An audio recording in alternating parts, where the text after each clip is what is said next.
Hello viewers, আসসালামু আলাইকুম। তো মহান আল্লাহ তাআলার সৃষ্টির কত সুন্দর একটি রূপ দেখেন।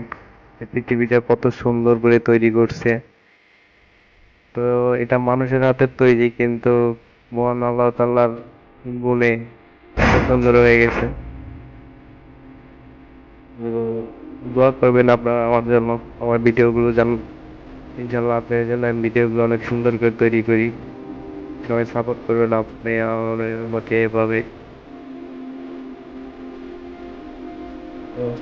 তো ভিডিওটি দেখেন ভালো করে, অনেক সুন্দর লাগবে।